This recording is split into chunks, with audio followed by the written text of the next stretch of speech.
გაზპრომთან დადებული მოღალატეობრივი ხელშეკრულება არის ქვეყნის ენერგო უსაფრთხოების აფეთქება,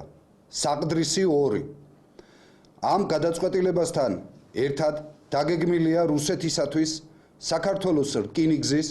მაგისტრალური გაზსადენის და სხვა სტრატეგიული მნიშვნელობის ენერგო ობიექტების მიყიდვას, რაც ნიშნავს სახელმწიფო სუვერენიტეტზე დარტყმას და საქართველოს კვლავ მოქცევას რუსული იმპერიული გავლენის ქვეშ. ასევე ამ დანაშაულებრივი გარიგებით გაზპრომის მეწილე ივანიშვილი და ენერგო მაფიოზა კალაძე მიიღებენ პირად მოგებას, ხოლო ქვეყანა დაკარგავს $25 მილიონ წლიურად, ხოლო მოსახლეობისათვის გაიზრდება გაზის ტარიფი. ამდენად, აქედან გამომდინარე, მოვითხოვთ პირველი გასაჯაროვდეს ამ ხელშეკრულების საიდუმლო ნაწილი და ასევე იმ მოლაპარაკებების საოქმო ჩანაწერი, რომელსაც აწარმოებდა ბატონი კალაძე. და მეორე, პროკურატურამ აღძრას სისხლის სამართლის საქმე სახელმწიფო ღალატის მუხლით, კერძოდ სისხლის სამართლის კოდექსის 309 მუხლით, რომელიც ითვალისწინებს ისეთ დანაშაულებრივ ქმედებებს, როგორიცაა სახელმწიფოს კონსტიტუციის სუვერენიტეტის წინააღმდეგ წარმოებულ გარიგებებსა და დადებულ ხელშეკრულებებს და ითვალისწინებს პასუხისგებლობას 15 წლამდე თავისუფლების აღკვეთის სახით. ეს მინდოდა თქვენთვის მეცნობებინა ამ გადაწყვეტილებით, როგორც გითხარით, მისი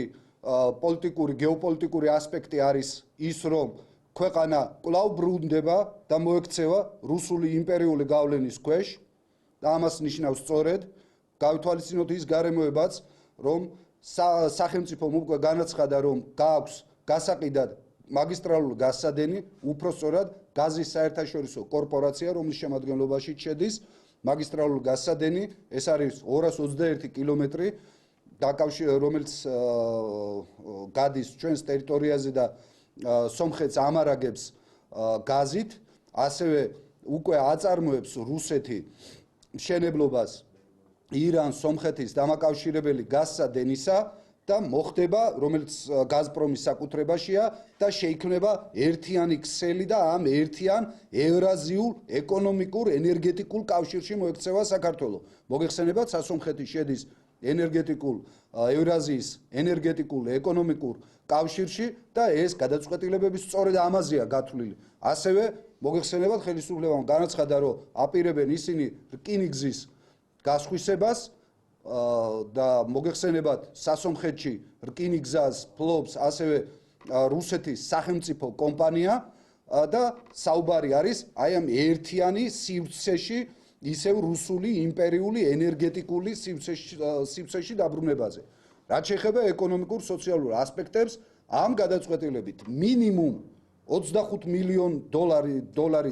იზარალებს სახელმწიფო, როდესაც ჩვენ ნატურით ვიღებდით გატარებული გაზის 10%-ს, მისი ღირებულება დაახლოებით წლიურად შეადგენდა 37 მილიონს და როდესაც საუბარი არის ფინანსურ ანაზღაურებაზე, მისი ღირებულება დაახლოებით იქნება 12 მილიონი, რომთაც ჩვენ ისევ გაზი უნდა ვიყიდოთ, რუსული გაზი და ვიყიდით მის მესამეც, რა გაზიც რჩებოდა.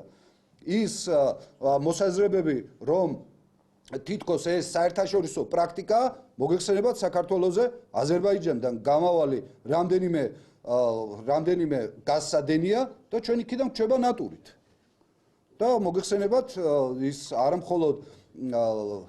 აზერბაიჯანის სახელმწიფო კომპანია, მან საერთაშორისო კორპორაცია ბიპიც არის ჩამული და საერთაშორისო პრაქტიკა, როდესაც ნატურით გვჭება გაზი და რაც სახელმწიფოსათვის მომგებიანია.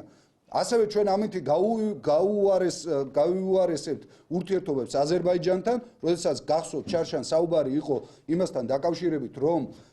გაზპრომთან სწორედ ესეთი მოღალატეობრივი ხელშეკრულება დადებულიყო, აზერბაიჯანმა დამატებით 500 მილიონი კუბური გაზი გამოგვიყო. მაშინ მოტივი იყო ამ ხელისუფლების, რა თქმა უნდა, ცრუ, რა თქმა უნდა, ფარისეულური, რომ თითქოს საქართველოში იმდენად გაზრდილია გაზის მოთხოვნა, რომ ვერ აკმაყოფილებს